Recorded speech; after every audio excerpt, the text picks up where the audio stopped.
सब्र के साथ, हिम्मत के साथ कभी आवाज नहीं लगाया। मैं लावारिस नहीं था। मुझे 5,64,000 जनता ने वोट देके जिताया था, लेकिन मैंने कभी आवाज नहीं लगाई कि आओ सड़कों पर खड़े होकर के इनका मुकाबला किया जाए। मैंने कहा कानून के रास्ते से इस अंधी बहरी सरकार का मुकाबला किया जाए। एक वक्त आएगा जब जनता की अदालत में भी इसका मुकाबला होगा, और आज जनता की अदालत का मुकाबला है। इन्होंने मेरे हाथ पैर बांध दिए, मुकदमों के शिकंजों में साजिश करके मेरी सजा करा दी और संतोष कर लिया कि अब अफजाल अंसारी तो चुनाव ही नहीं लड़ सकता, अब तो वो प्रधानी का भी पर्चा नहीं भरेगा। पद भी खत्म और आगे के भविष्य भी खत्म। लेकिन आपकी दुआ हमारे साथ थी, गरीबों की दुआ हमारे साथ थी। विपरीत परिस्थितियों में मैंने संघर्ष किया और कानून में जो रास्ता है उसी रास्ते से माननीय उच्च न्यायालय गया, जहां से जमानत मिली, माननीय सर्वोच्च न्यायालय गया, जहां सरकार की तरफ से सारे बड़े वकील खड़े हुए। 11 दिन बहस हुई, दूसरे लोगों की सजा हुई, सुप्रीम कोर्ट जाना तो छोड़ दो, जिले पर उन्हें स्टे मिल गया। कोई हाई कोर्ट से स्टे ले आया। राहुल गांधी का एक केस था जो सुप्रीम कोर्ट गया, लेकिन 10 मिनट की बहस में नतीजा आ गया। अफजाल अंसारी के लिए 11 दिन बहस हुई। 11 दिन बहस होने के बाद जब फैसला आ गया कि जो सजा का आदेश है वो सजा का आदेश निलंबित किया जाता है, उस आदेश पर सर्वोच्च न्यायालय के उस आदेश के आधार पर लोकसभा से नया नोटिफिकेशन आया और नए नोटिफिकेशन से मेरी सदस्यता बहाल की गई। निर्वाचन आयोग में जो अयोग्यता थी वो अयोग्यता समाप्त की गई। आज मैं इस लायक तो हो सका कि जनता की अदालत में मैं खड़ा हो सकूं। बुलाना सबको है मेरे भाई, जरूर हमसे कोताही हुई है। बहुत सी जगह ऐसी थी, बहुत से मौके ऐसे थे कि मैं आना चाहिए था, मैं नहीं आ सका। इसके लिए मैं क्षमा प्रार्थी हूं, माफी मांगता हूं। लेकिन मैंने कैसे बिताया है ये दिन, कभी इस पे दिल पे हाथ रख के सोचना कि जिसकी बहुओं को जेल में डाल दिया गया, जिसकी घर की महिलाओं पर मेरी पत्नी तक पे मुकदमा कायम कर दिया गया, मेरे बेटे अभी भी जेल में बंद है और मुझे भी सजा करके गाजीपुर जेल में चटाई पर सोने के लिए मजबूर कर दिया गया। उसके बाद भी मेरा हौसला नहीं तोड़ सके, वो अपने सामने झुकने के लिए मजबूर नहीं कर सके। तो मैंने संकल्प लिया है, जीवन जब तक है जालिमों के आगे कभी घुटना नहीं टेकूंगा। और ये संकल्प आपके भरोसे है, आपकी ताकत के भरोसे है।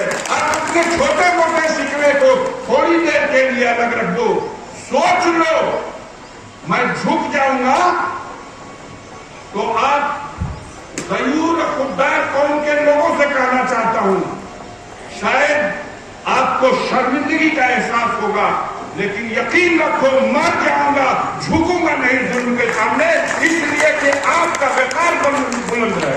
हमारे क्षेत्र की गरीब जनता 45 साल से राजनीति किया है, लेकिन ये राजनीति सियासत पद और प्रतिष्ठा के लिए नहीं किया। ईश्वर की कृपा रही है, मेरे पूर्वजों के समय से मुझे प्रतिष्ठा मिली हुई थी। मैंने जन्म लिया ऐसे घर में, ये मेरी खुशकिस्मती है जिस घर में देश का नेतृत्व करने वाले लोग पैदा हुए थे।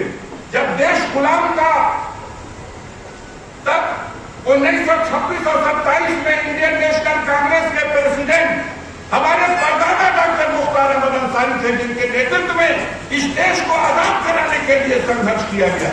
हमारे परिवार में 12 ऐसे लोग हैं स्वतंत्रता संग्राम सेनानी, मेरे पिता भी हैं, जिन्होंने जेल की यातनाएं सही, कोड़े खाए, अंग्रेजों के कुर्बानियां दे दी, लेकिन अंग्रेजी जुल्म और सितम के सामने भी कभी घुटना नहीं देगा। मैं उस परिवार में जन्म लिया जो खुद एक प्रतिष्ठित जमींदार परिवार था। दर्जनों गांव बसाए हैं हमारे पूर्वजों ने। हमने अपने कार्यकाल में भी गरीबों को बिना पैसे की जमीनें देकर के बसाया है। और आज भी अपने माता पिता की पुण्यतिथि के अवसर पर भगवान ने जो कुछ दिया है उसको दिल खोल करके लुटाता हूं और गरीबों के आंसू पोंछने का काम करता हूं। हमारे पास दौलत की कमी नहीं है, इज्जत अधिक है, दौलत कम हो सकती है, हमसे ज्यादा खूबसूरत महल हो सकता है। हमारे जमीनों में किराए पे दुकान करने वाले लोग पैसे रुपए में हमसे बड़े हो सकते हैं, लेकिन इज्जत मालिक ने मुझे बख्शी। मैं ऐसे परिवार में जन्म लिया, मैंने उस परिवार में जन्म लिया कि आज भी गर्व है मुझे कि जब हिंदुस्तान पाकिस्तान का बंटवारा हुआ तब बलोच रेजिमेंट में थे मेरे पूर्वज, जिन्हें दुनिया ब्रिगेडियर उस्मान के नाम से जानती है। मोहम्मद अली जिन्ना ने कहा कि सेना में 5 ही है जो कमीशन के ऑफिसर है, जनरल करियप्पा, जनरल मानिक शाह, उस श्रेणी के रैंक के ऑफिसर थे ब्रिगेडियर उस्मान। और कहा जिन्ना ने कि आप पाकिस्तान आर्मी ज्वाइन करो, हम तुम्हें पाकिस्तान का पहला जनरल बनाएंगे।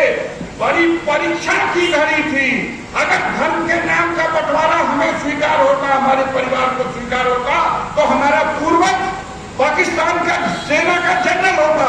लेकिन ठोकर मार दिया जिन्ना को इस प्रस्ताव को, और ठोकर मार के कहा कि मैं हिंदुस्तान की मट्टी में पैदा हुआ हूं और हिंदुस्तान की मट्टी में मरकर दफन होना पसंद करूंगा। आज हमें गर्व है तो 1947 में 15 अगस्त को देश आजाद हुआ और 22 दिसंबर 1947 को कश्मीर पर आक्रमण हो गया। और कश्मीर पर आक्रमण में पाकिस्तान का मुकाबला करने के लिए जो पहली सेना भेजी गई वो ब्रिगेडियर उस्मान के नेतृत्व में भेजी गई। एक नायक जब पहुंचा कश्मीर तो उस वक्त ये भी नहीं पता था कि जम्मू का ये हवाई अड्डा पाकिस्तानियों के कब्जे में है, कबायलियों के कब्जे में है या राजा हरि सिंह के कब्जे में है। रात के अंधेरे में पैराशूट से बर्फीली पहाड़ियों पर ये जवान उतरे और जंग हुई। और उस जंग का नेतृत्व करते हुए 22 जनवरी 1947 से 3 जुलाई सन 1948 तक वो झांगर घाटी जो हम हार चुके थे वो फिर से भारत का हिस्सा बनाई गई। वो नौशेरा की घाटी जो हम छोड़ चुके थे उसे फिर से भारत में समेट लिया गया। और इस लड़ाई में 3 जुलाई सन 1948 को मेरे पूर्वज ब्रिगेडियर उस्मान साहब उसी नौशेरा की घाटी पर मातृभूमि की रक्षा में वीर गति प्राप्त किए। मरने के बाद उन्हें महावीर चक्र की उपाधि मिली। हम तो गर्व करते हैं। हम ये राजनीति अपना पेशा नहीं है मेरा कि किसी पद को हासिल करने के लिए, कोई सुविधा प्राप्त करने के लिए न, हम ये राजनीति एक विचारधारा है। मैं कमरेड सरजू पांडे का शिष्य हूं। मैंने लाल झंडा लेकर के राजनीति शुरू की। मैंने गरीबों के सामने जो जुल्म और अत्याचार उन पर हुआ है देखा है और हमेशा गरीबों का आंसू पोंछा है। हमारी लड़ाई यही है कि समाज के अंतिम व्यक्ति को भी सम्मान मिलना चाहिए। और सामंतवादी विचार के लोगों का ये मानसिकता है कि देश भले आजाद हो जाए, हम इन गरीबों को आजादी की सांस लेने नहीं देंगे। ये संघर्ष 40 साल से लड़ रहा हूं। मुझे गर्व है कि मैंने तोड़ दिया है वो रस्में। माननीय ओम प्रकाश जी बैठे हुए हैं, मैं नहीं चाहता कि इनके दर्द को पूरे दूं। जब चुनाव लड़ रहे थे तो गए थे गुड़ौल बूथ पर, पोलिंग होने वाली 2550 साथी थे। हो सकता है कुछ हम सफल इस महफिल में भी मौजूद हैं। बलराम यादव जी थे, सुधाकर सिंह थे, वो गुजर गए मंत्री राम प्यारे सिंह थे।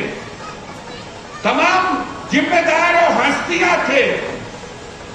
लेकिन किस तरह गुंडागर्दी होती है, किस तरह बूथ लूटा जाता है, ये नजारा देखा। माननीय प्रकाश जी ने हमला कर दिया, गाड़ियों के शीशे तोड़ दिए गए, लोगों को मार के सर फाड़ दिया गया उनका। मंत्रियों को मारा गया। ऐसे बीहड़ क्षेत्र में अब तो आबो हवा में ऑक्सीजन ज्यादा है, इस दिलदार नगर में भी और मोहम्मदाबाद की सरजमीन पर भी। पहले ये भी जब बीएचयू में थे तब राजनीति करने वाले नहीं पैदा थे इस धरती पे, लेकिन लगाम चढ़ाने वाला कोई पैदा नहीं हुआ था। कोशिश किए लोग, लेकिन माननीय ओम प्रकाश जी जब आए, ये क्षेत्र वो क्षेत्र था बाबू कि दुइये गांव खुश हो जाता था तब विधानसभा में भेज देता था। इतिहास उठा के पढ़ दीजिए। शेरपुर ने और रेवतीपुर ने जोर लगा दिया एक बार और निर्दलीय रामहरस राय को जिता के विधानसभा में भेज दिया। ये इतिहास मालूम है या नहीं मालूम है? हमारे नौजवान पीढ़ी को अब माननीय मंत्री जी की कृपा से दोनों गौवा खेल के चल गए मोहम्मदा। पहले यही दिलदार नगर में था। बड़ा कठिन है इनसे लड़ना, और इनसे लड़ना और आपके इज्जत आबरू के सवाल पर आपके पांच में खड़े रहना, ये बड़ा कठिन है। गाजीपुर में बहुत कठिन है, लेकिन उसके बावजूद भी उस रास्ते पे हम लोग चले। कोई धब्बा नहीं है, कोई दाग नहीं है, न घोटाले का, न कमीशन खोरी का, न किसी तरह का। हम राजनीति एक इबादत समझकर, एक पूजा समझकर, एक आराधना समझकर, एक तपस्या समझकर 40 साल से करते हैं। जो मेरे साथ है, जो मेरे पास पकाया हुआ आया है, उसके आंखों से आंसू पोंछते समय कभी उसकी जात और उसका मजहब नहीं पूछा। इंसानियत के नाम पर गरीब की मदद।